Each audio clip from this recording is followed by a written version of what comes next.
Good morning, everyone. This is CS-Sensei, the CyberSecurity Sensei Mentorship Program. We meet Saturday mornings at 9 a.m. Eastern Time here on freeconferencecall.com. And today we've got a really good program. We've done some research and stuff, and we wanted to talk about electronic business cards. Now, there's lots of different definitions for that. We'll get into it. But we're going to talk about electronic business cards. Are they a good idea? Are they not a good idea? Do they have security risks? Do they have operational risks? And so we can all get smarter on that. So some of the things, and I call them EBCs. I don't know.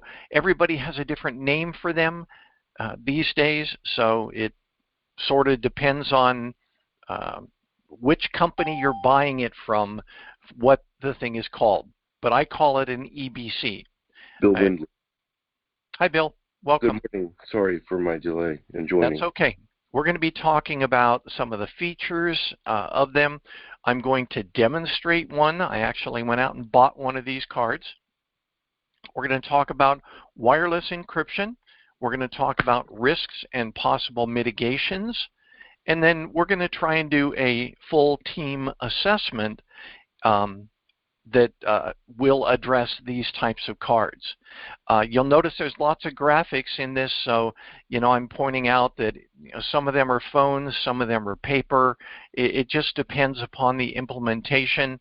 They all use the same basic concept. But first, let's start with an icebreaker. The question is for everyone on the phone, from shortest to longest, arrange the below wireless technologies in terms of their maximum effective distance. And they are, Bill, can you see? Yes, sir, I can. Okay. Bluetooth, NFC, which is near field communication, 5G, Z-Wave, high frequency RFID. I didn't know this, but there are 3 different frequencies for RFID tokens. 4G LTE, which is your cell phone, obviously, 5G, 4G, 3G, and Zigbee. All of those are wireless transmission or wireless networking technologies, but they all have different effective ranges. Which do you think is the shortest and which do you think is the longest to start off with of those? We just jump in? Sure. I'm really not familiar with some of them, but I would think Bluetooth is pretty short, maybe feet or something. And my guess is kind of relating it to Wi-Fi. The stronger the signal, the shorter the distance. So my guess is the 4G LTE, well, actually, I'll go back, 3G, guessing may actually be effectively over a longer distance than 4G or 5G. So I would say Bluetooth at the short end and 3G at the long end, but I'm not familiar with the RFID, Zigbee, and Z-Wave. Okay. Okay, Chris, what do you think? I need to review my Network Plus and A Plus and Security Plus because they do talk about this. Just from experience, I'm going to say near field communication is the shortest range. More thinking that the chip in the card has to be right near the receiver in order to have it receive. I'm going to say 5G is the longest range because to me 5G is 5th generation from the cell phone manufacturer, and therefore you don't need that many holes or things there. But I need to review that, and cellular technology is not my strong suit. Very good and very thoughtful, both of those. By the way, I threw in Z-Wave and Zigbee simply because I found them out there and it's like, oh, I've never heard of this. But they are literally transmission technologies. So NFC is basically the ones that we're talking about today for these electronic cards. RFID is frequently, not always, but frequently used for things like stock control and what's another good one would be theft deterrence at retail stores. RF gates you walk through. Right. Gotcha. So think about how close those gates are. And by the way, there's always two gates, remember? You walk between them, so the effective range would be here and here. So something to think about, RFID. And that's why I put HF, because the RFID that's used at retail stores is not the same as RFID used, let's say, for stock control, where you just have to get, kind of close to it instead of being 6 feet away. So I did HF RFID. And Bill, I want to tell you, you are spot on, but we'll get there. So let's take a look at these. The nearest one is NFC. Maximum effective range for these guys is 20 centimeters, which, if you think about it, is the span of your hand. Okay? Card, span of the hand, all directions. Maximum effective distance. All right? That's why you can go into, I'll just use my little example here. That's why you can go into your local Walgreens store and go beep right there on the thing and not worry about somebody being around you stealing, hijacking your credit card information, because they have to be within this much, and operationally it's much less. This is maximum effective. Okay, maximum. Okay, next one. HF RFID, 30 centimeters. So it's about 12 inches. Okay. Zigbee, sure. Bluetooth, 100 meters. People have actually successfully demonstrated Bluetooth as far away as 100 meters in clear space. Now remember, obviously, if you've got obstructions or whatever, they are going to limit these low-power RF communications. 100 meters in a field is different than 100 meters in a warehouse, all right, due to obstructions. Almost all of these are line of sight. 5G, Z-Wave, 4G, and the winner, 3G. You were right, Bill. Cool. Yep. Chris, here's something to think about. Remember, they talk about everybody had 3G, and then they were saying, well, here's 4G coverage. The reason is that 4G didn't go as far as 3G, so they had to add more systems out there. They figured out distance between the poles, and that was 3G, but then 4G, they had to go out and add poles. And now 5G is even less. So 3G could go up to 80 kilometers, but 5G will only go 1,500 feet. Then they had to add more poles for the 5G. Okay, no, I added a few. Sorry. Exactly. And here's the scary part, and this is why some people are talking about it. 5G power is increased. So now think about this. You have a decrease in distance. You have an increase in power. Why would that be the case? It's a shorter distance, so you don't have to hurl your waves as far. Think about this. Why is higher power needed, do you think? I think it's because... 913. Go ahead, I'm sorry. You were going to say, Chris? Sorry, I was talking to my wife and didn't realize I was not on mute. Oh, okay. Excuse me, my 2 cents is I understand that 5G allows higher, if I'm using the right term, instead of bandwidth, higher capacity network, so you could stream a live video better, so on. Whereas a 3G, maybe the best thing you could do is a text message. Very good. Well, the higher, other thing, higher transmission speeds. The other thing that came to mind, the reason my brain was working that way is I was relating it to local area network protocols, G, B, I think, and so on. So well, actually, maybe I'm mixing up the 2.4. Oh, 802.11. Yes, Right. and the 2.4 gigahertz versus 5. 2.4 will go, but 2.4 will go farther, but not as strong. 5.0 will go has stronger signal, but won't go as far.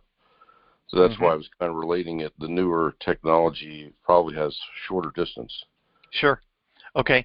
And one last discussion. We're not even going to cover it today, but remember that even with 3G,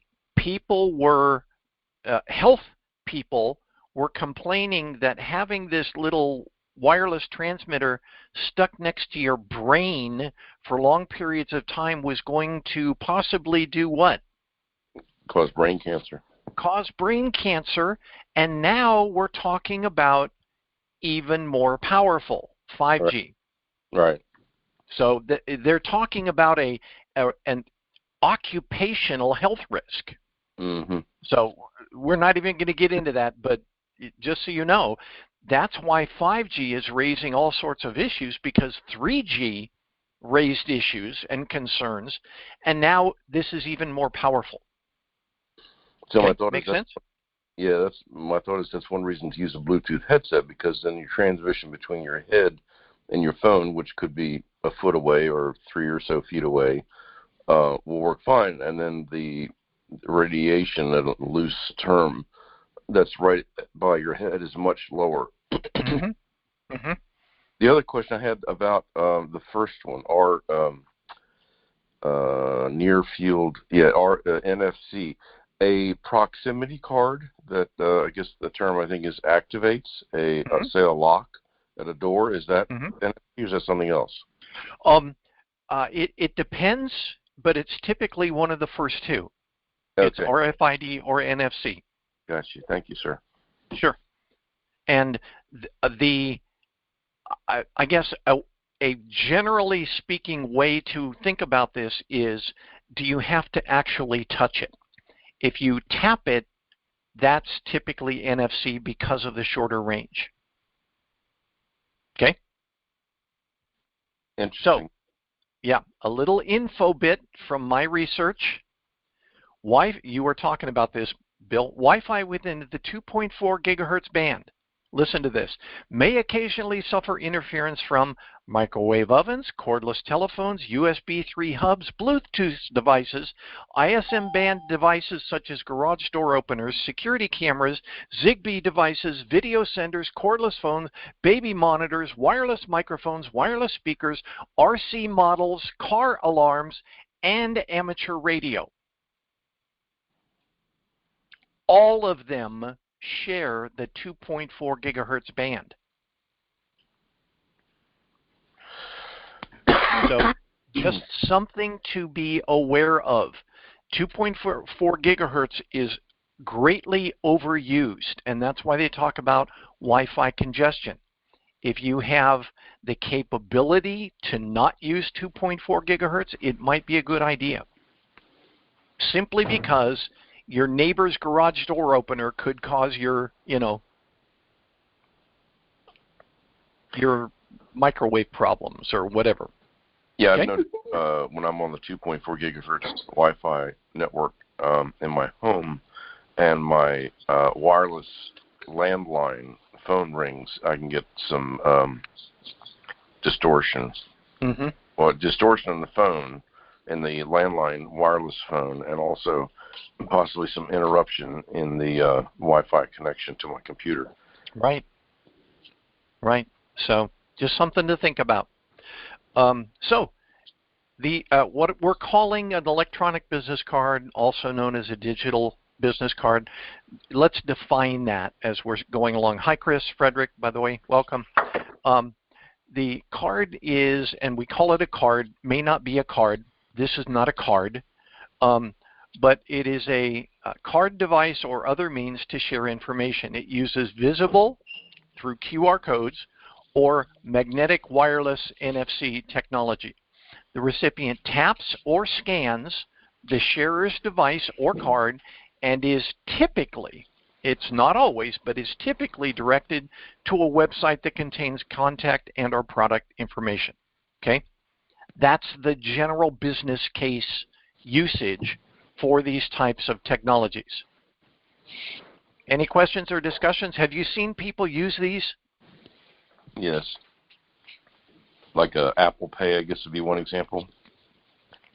Well, this is for sharing information. I'm kind of avoiding the whole point of sale discussion. Okay. But this is for sharing of information where I share something to you. Yeah. So I guess in that case, I've seen a QR code say, like, I'm interested in this product. I can click on I can scan the QR code, and then I can open up the owner's manual or something like that. Very, very good point. We're going to get to that, Bill, because there was actually a case of what they called QR code hijack that we'll talk about. So, are these, being hyped? Absolutely. Here are 3 sales pitches from 3 different groups. Amazon says, instant contact and social media sharing, no app required, no fees, iOS and Android. Vistaprint says instantly brings customers to schedules, sign-up forms, and everything else that makes your business go. And then Moo says, get people hooked into all your social and professional profiles in one tap. My gosh, makes me want to go out and buy 10 of them. So let's do a demo of the Linq card. I'm gonna go through a little bit about what we're gonna do here. So first, we're gonna talk about the card itself, talk about NFC a little bit, talk about the QR code a little bit, then discuss the Linq website.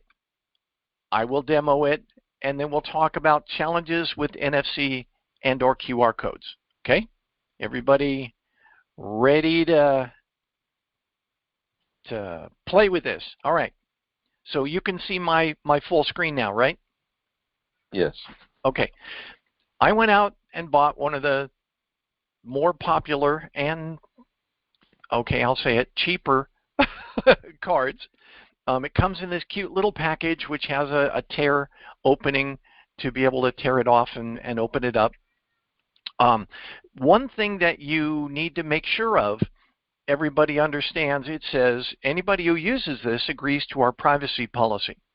So if Linq is sharing information with third-party retailers or they're selling your addresses or whatever, you've agreed to it if you use this card. Remember that. A lot of people like, oh, yeah, I did it with this card.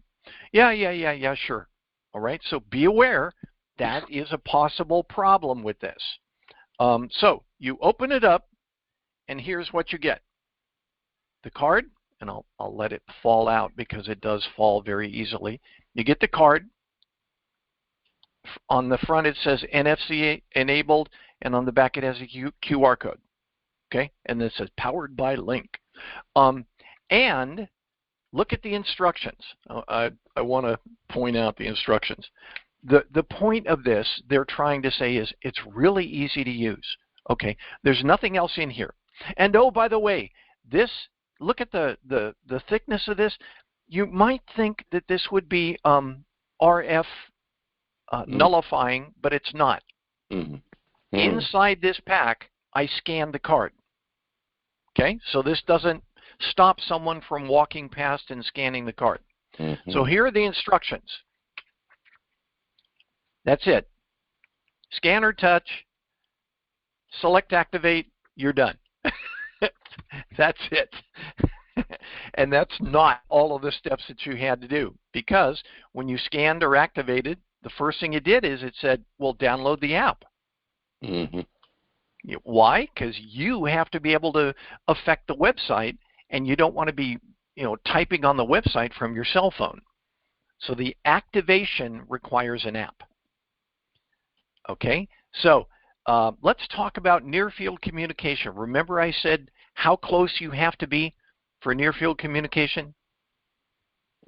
Maximum 20 centimeters. And oh, by the way, let's say we're using a cell phone for this, which is going to be the obvious, typical way they do it.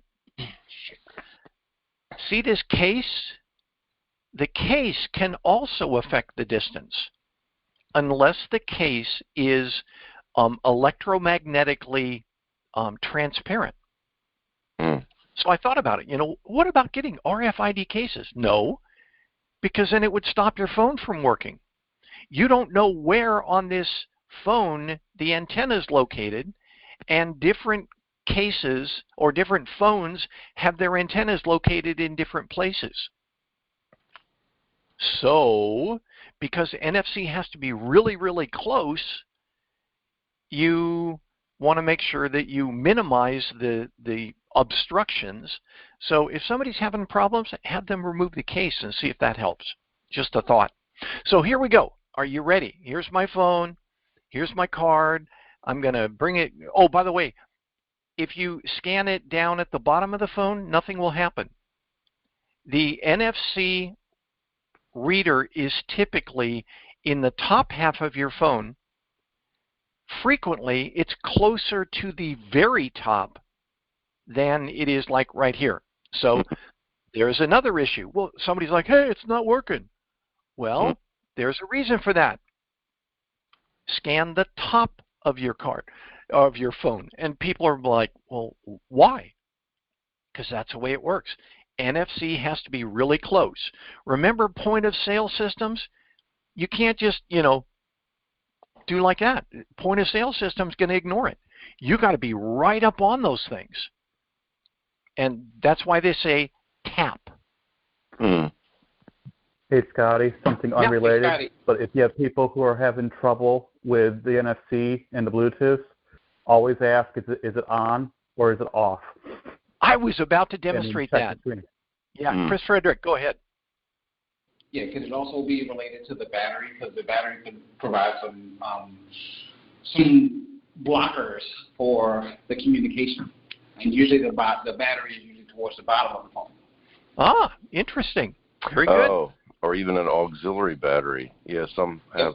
You can get like a sleeve with an auxiliary battery. Good point. And it's typically not the battery; it's the electronics controlling the battery. Correct. Yeah, like the charging circuit, the moderation circuit. So here we are. We've got a Linq card. I'm going to do the NFC side, not the QR code yet. NFC. You ready? 1, 2, 3, 4. Bottom doesn't do anything. Top. Hey, wait a minute. Doesn't do anything. Why do you think that is? Let's try the front. Your battery's dead. No. Chris Oxford had this one. The point is, by default, like Android, they have NFC turned off. Okay. So you get a customer that says, "Ooh, I got me a new Linq card. Hey, what's up?" And they call the help desk. So what you have to do is you have to go into Connections, and then you have to choose what NFC and contactless payments. You notice it's off. You have to enable it. So there's customer support issue number 1. By default, your phone conserves energy, which means it doesn't use NFC by default. So Apple Pay, remember, if you've ever put Apple Pay on your phone or Google Pay or whatever, the first thing it says is, can we turn on your antenna? That's why. So, okay, here we go. NFC. Watch how close I have to be, okay, before the phone responds.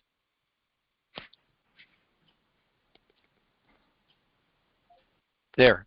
I just heard it. About an inch? Maximum 2 inches. Yeah. Even though it says 20 centimeters, about 10 inches, nah, not really. So what it did is it comes up with this cute little page. Look at me, etc. We'll talk about that in a moment. But okay, so then the next thing you could do, and I'm going to pop this off, and all right, so the next thing you have, let's say NFC doesn't work for you. So you say, oh, I've got a QR code. So I hold the QR code and I do, hey. Wow. And now the QR code pops up. Why? Because I turned it on. My camera is on. But it doesn't always do that. So that's customer support call number 2. Hey, QR code reader doesn't work. Turn it on. So that's another concern that you could have. Is your camera on all the time? The answer is no. Is your RFID on all the time? No. So just something to think about when you're doing this. So, all right, so you've done the scan, you've done the QR code, and number 1, you all notice you got to be really close. And by the way, it doesn't even work down here. Only up there. Okay? So you got to be close and at the right place on the phone. So it brings up this cute little page. I'm going to show you this page on the screen. And let me share it again. So this is what shows up on the phone. You notice the phone, it's optimized a little, but it's the same page.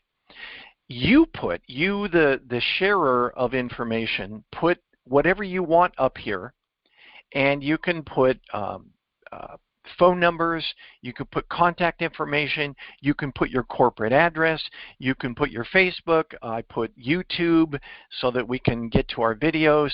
I put up a YouTube video that says why CS-Sensei is a good deal, good idea or whatever. And then with most of these, they have what's called the Save Contact button. If you click on that, it actually adds it to your contacts. That has been something that's been on websites for a long time, if you remember. It always says, save this link to your bookmarks. Well, this is the same thing except that it saves to your contacts on your phone. Okay? Any questions about that before we move on? You can put anything on here you want. Typically, it's your contact information, but it could be a demo of your app.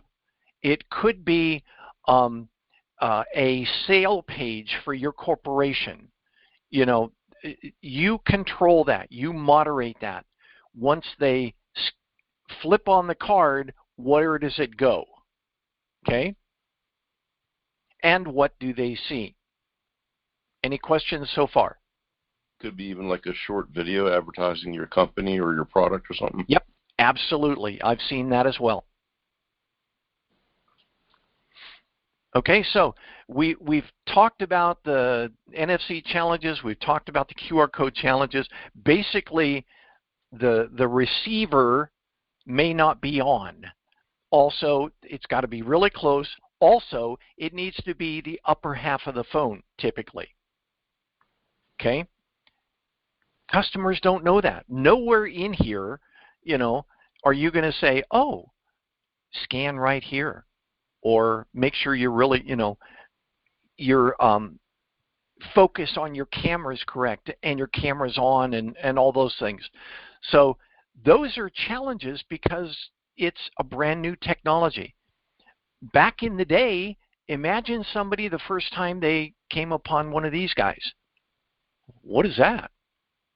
So it's the same thing. It's new technology. They are unfamiliar with it. So anyway, any questions before we continue? It's probably a little bit off topic, but my thought was if you can scan that card through the manufacturer's packaging, is there any security risk in you going through a store and scanning all the cards there and then doing something with that? Yes and no. The most that you can do with this is to scan it and register it. Okay. And then you could put up a website and that sort of thing.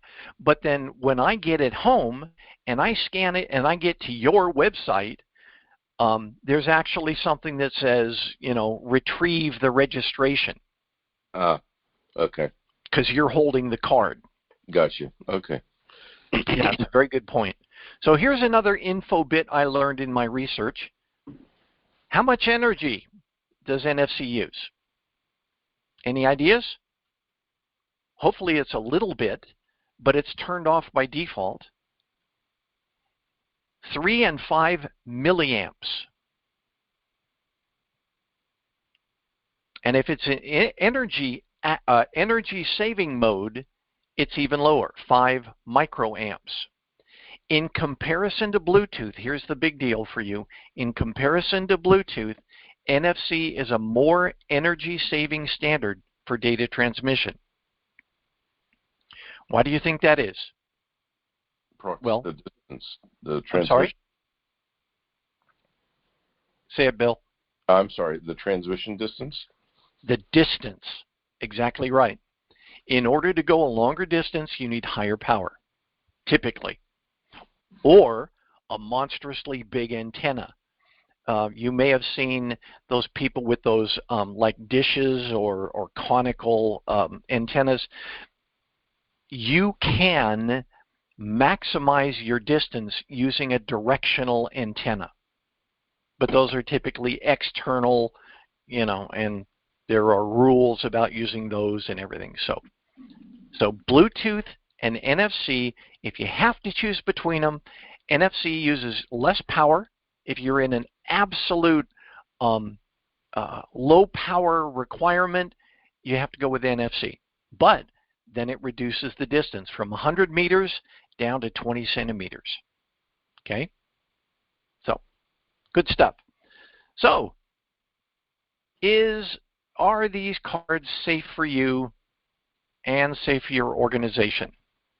First of all, never accept something based on the advertising. You need to do the research in reference to, and here's the important thing, how it's going to be used in your organization. You need to do the research based on the intended use and then research the risks. Okay? So, I hear you saying, aren't all wireless technologies encrypted? Are they? Is RFID encrypted? Is NFC encrypted? Now, if you look down on the slide, see the bottom right? That is a Walgreens point of sale terminal. You think that's encrypted? I certainly hope so. But what about the one on the bottom left? The card in the phone. Is that encrypted? What do you think? Doubtful. Is NFC encrypted? Well, let's find out. NFC transactions use TDES, AES, RSA, and Crypto 1 encryption. NFC transaction data is also stored encrypted. So if you are scanning and capturing the data, the NFC standard says that you have to use a specific card or medium that also carries that same encryption standard. Okay, so you can't take NFC, as far as I know, can't take NFC and store it into an unencrypted format. But talking about RFID, look at the bottom line. The majority of RFID cards are not encrypted. They think that the security is not needed because the risk is low.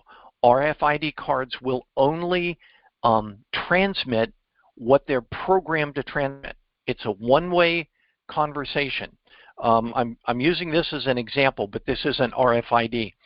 If I approach an RFID enabled device, my device radiates power that this then activates and reflects certain information. RFID is one way from the RFID device to an RFID collector. The collector only radiates the power that this reflects. Turns this on, if you think about it. Okay, so that's why they think RFID encryption is not needed. Okay, so do these electric business cards have risks? What are some of the risks you can think of? You guys saw that one from Parima, right? On the group? I think you guys I missed that one. Okay. Parima was spot on. She said, well, what if somebody takes that and puts a sticker over it with their RFID? RFID hijack is what I call it. And Bill, you were talking about this where you like go into a store or something and sitting up on the counter says, you know, get the latest deals or discount coupons or whatever, and you're staring at an RFID, a QR code. I'm sorry, a QR code. Well, how do you know where that goes? Yeah, and we're going to do a little game here. But so they talk about this. It says someone could substitute their QR code over the top of yours, or you know, take your card away and substitute it with their card. They have now hijacked your intended use for this card. All right, or wherever the QR code is displayed. So I say the difficulty of doing that is pretty much a 5. In other words, they would have to get this card out of your hand, put a label onto it that you didn't recognize and didn't notice, you know, that sort of thing. So the difficulty of doing that is pretty high. The mitigation ease is really simple. Never let go of your card. You know, here, I'll scan you. You know, those sorts of things. See what I'm saying? So the mitigation ease, I said, is pretty easy. Hold on to your bloomin' cards. Kudos to Parima for noticing this. So we're going to do a little cute game. Here are 3 QR codes. Got it? So choose the malicious one. See the problem? Left one is toysrus.com. The middle one is seizcandy.com, and the right one is hackyoubigtime.tw. And those are actual QR codes that go to those sites. Wow. Okay, that have links to those sites. You don't know. You can't read a QR code. So, number 1, I call it QR code hijack, and Parima was spot on. She said, what if somebody puts their own QR code up there? And I gave an example of this. What if somebody is walking through a party with a 3 or 8.5 by 11? Hey, new software app, give it a try. New software app, give it a try. And it's actually going to some sort of a collection information site that puts malware on your phone or something. You know, you just don't know. You can't read QR codes, just like you can't read TCP/IP addresses. Right. You know? So here's number 2, proliferation control. What do I mean by that? Proliferation. You don't know how many people are accessing it? Well, the thing that you have to think about is that this data, this website that I put together, is available to any nearby collector or smartphone. All right? So let's say I'm trying to share it with this person, but this person also gets it. Yeah. Okay?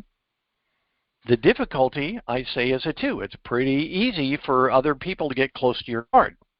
If you're out wandering around, let's say it's an IceBreaker event with your sales force or something, and you're walking around with your card and somebody else just happens to get near your card, you're not doing it. Or worse yet, you walk into the event and set it down on the table in the front. What about that? Oh, let's scan everybody's QR codes as we go down the list. How many of you have ever been to a convention where everybody in the convention has their business cards out, and you go collect all those business cards, and you have this stack of business cards? You have contact information for all of them. Now, For most of us, I'll speak for myself, I'm pretty lazy, and most of the time that contact information never makes it to my contacts. But if you imagine doing this, scan, scan, scan, add, scan, add, scan, add, scan, add, makes it simpler. See? So I say the mitigation ease is kind of a 2 because you just control access to your card or your QR code. Here's another one, personal data proliferation. Let's say somebody buys this and they say, ooh, I can put anything on here I want. And then it says things like home address. Oh, sure, I'll put my home address on there. You have now given specific authority to anyone that conducts this transaction to get that information. So the issue is they get all the data all the time. Well, here's the problem. How easy is it to mitigate that? Pretty easy. Don't put up stuff that you don't want everybody having. But how easy is it to mitigate? What is the purpose of the card? If the card's purpose is to get all sorts of information out to people, and then you say, oh, no, I'm only going to share this much information, does the card then become really useful? Well, maybe not. Think about it. Okay? And last one, website compromise. This website is not under my control. It's under Linq's control. See, powered by Linq. Well, what if they get hijacked? See what I'm saying? Okay, so you don't know if it's going to be secure. Last one is card theft. If somebody steals your card, they can pretend to be you. Okay, hold on a second, guys. I'll be right back.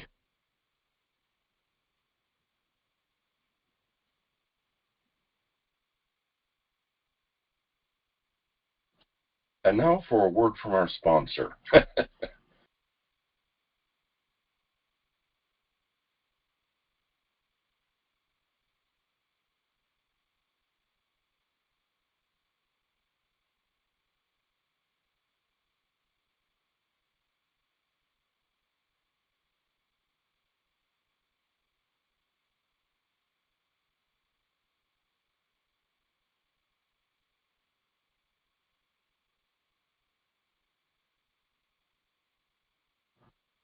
Parima, are you on the call?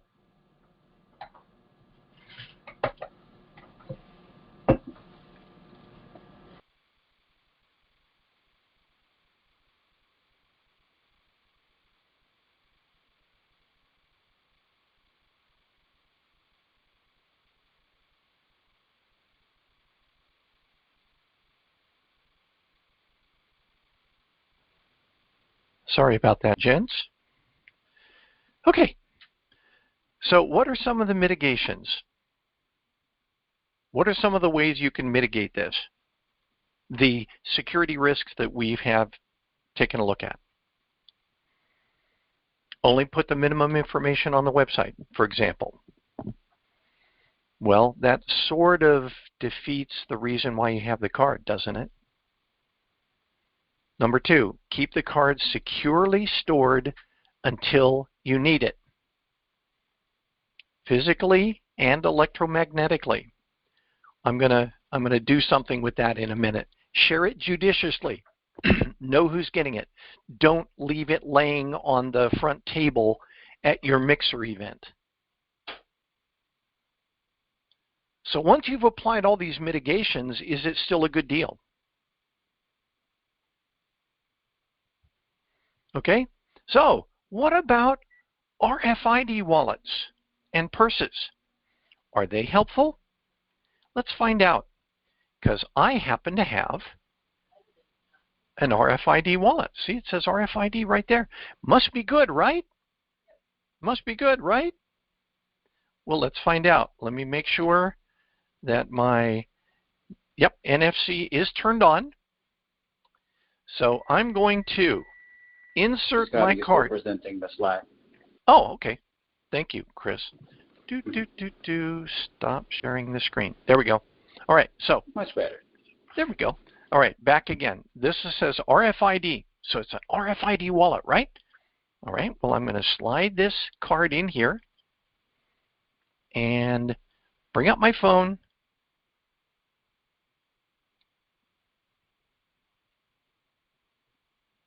Huh, interesting. Let me make sure it's turned on, because when I was doing this earlier, it went right through it. Yeah, NFC is turned on. Went right through it, so I'm going to try it again. Hey, it stopped at that time. Cool. So I'm going to do it on the inside, right here in the middle, and say, does it save it right here? Nope. There's my website. So on the inside, it doesn't protect it. Okay. So I'm going to, yeah. So here we are. This thing has two, I don't know if you can see it. There's an outside and an inside. So I'm going to do it on the inside. So it's got this and this between the NFC reader and the card.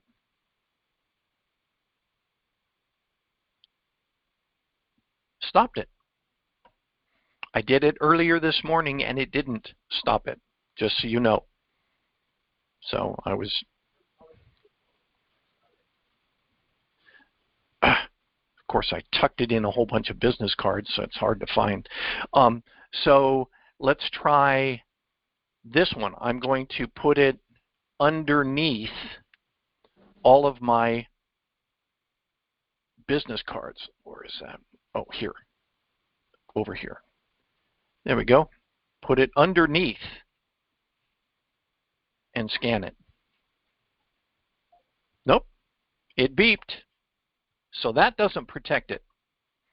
So put it underneath this side.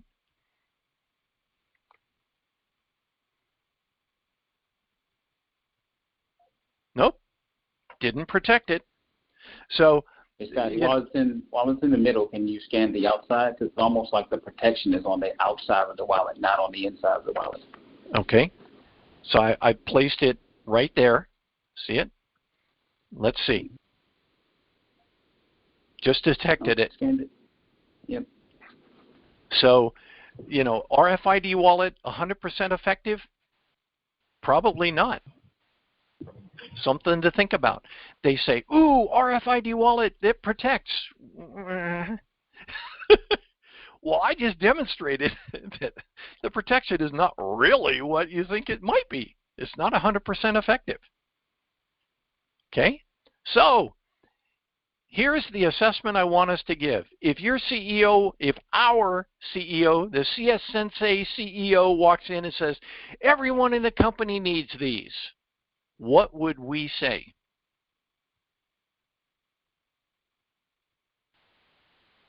Hard no. Hey, Scotty, my wife says hard no. I'm going to say, hey, sir, can we research this a little bit further and get back to you? We have time? Well, okay, we've researched it. You're staring at the CEO who has his wallet open. What would you say? Only special person designees. Why? Only special person what would be the criteria, Chris? You're on the right track. Fiscally responsible individual. This is my wife, by the way. Well, yeah, but then you have somebody who's like, okay, who determines if these people are responsible? I want to say CEO first, but finance gets say on who on the final say. No, never let the CEO have run of the money. No. You've got a good point, Marcia. You got a good point. It is in my professional recommendation that we do not go along with this. If we do, we have to set guidelines on what information can be provided on those cards. There we go. Control the information. If it is allowed, we have to set guidelines on what is allowed on those cards. Okay. Good point. One card to rule them all. One card what? It said one card to rule them all. Oh, yeah, yeah.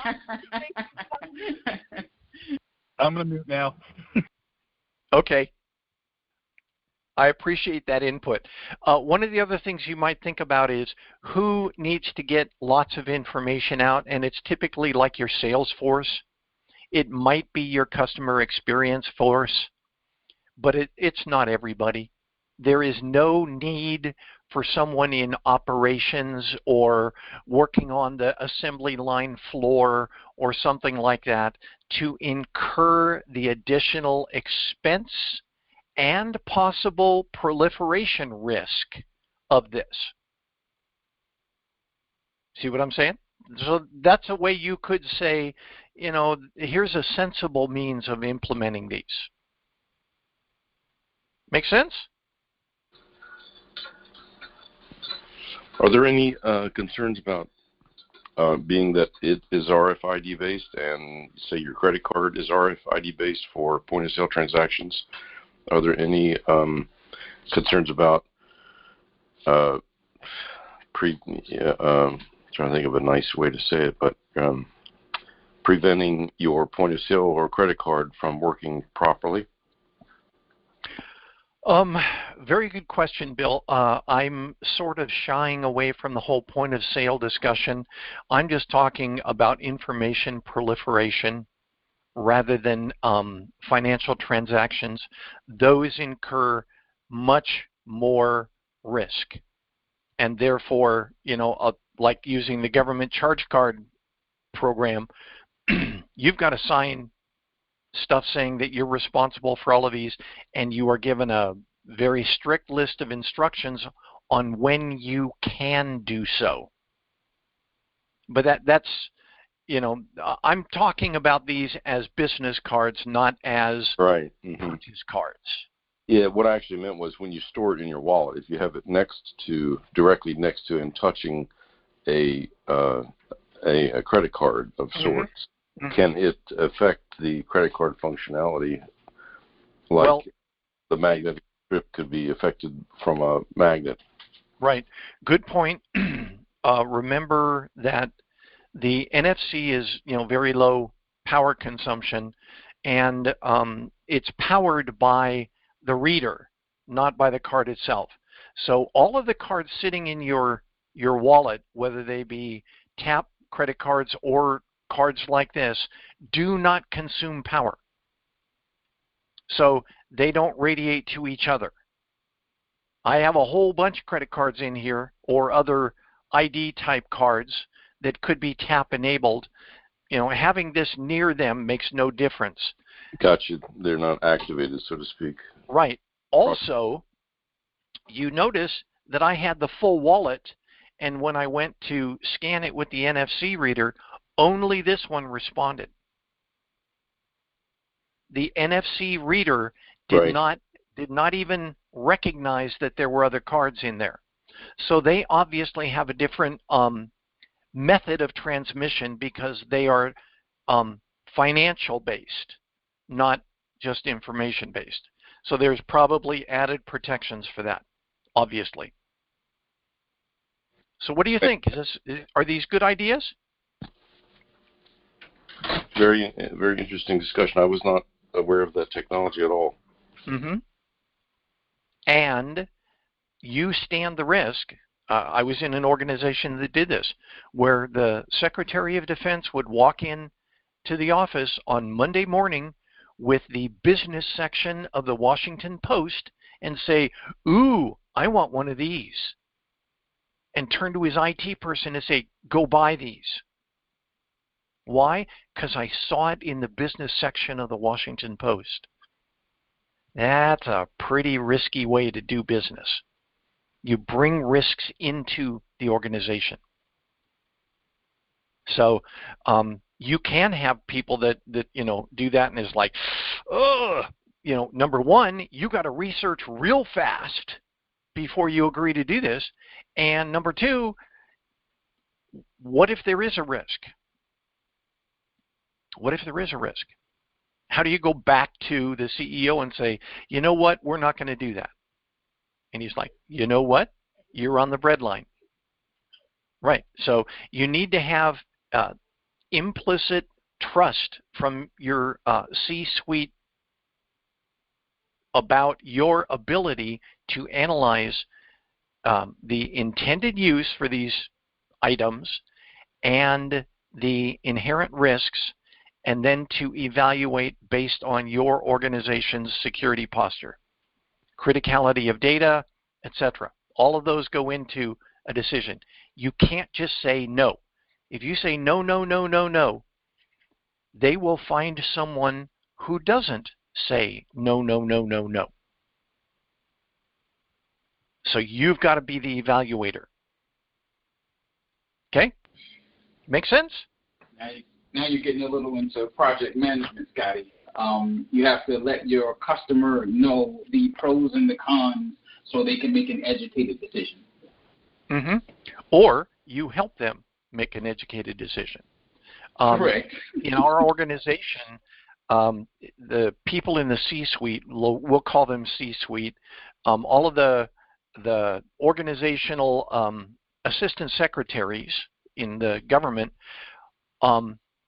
all, if they want to do something that the information security believes is not a good idea, the information security people are responsible to brief that person on the exact risks, and then that person makes a decision as to whether the risk is acceptable. And they sign their name to it saying the risk is acceptable. But the CISO or your team is responsible to tell them what those risks are. That's your job. So that's why I thought that it was great for me to get a hold of one of these cards. By the way, you can pick these up for as low as $4.99 that do the same thing. You might get one and try it. They're interesting to attempt. Okay? All right, guys, that's all I have. I really appreciate you guys participating. I hope you learned something and had some fun. Yeah, I got one quick comment, and I hope I didn't miss it. I'm sure that you're very thorough, and I appreciate everything, Scotty. But so ultimately, big picture, if this is creating, so to speak, a web page, or you're going to a website, why couldn't Joe Schmo hack into that website and change your information? Exactly right. Okay. You are correct, Bill. That is a risk as well. Thanks, and have a great week, everybody. You too.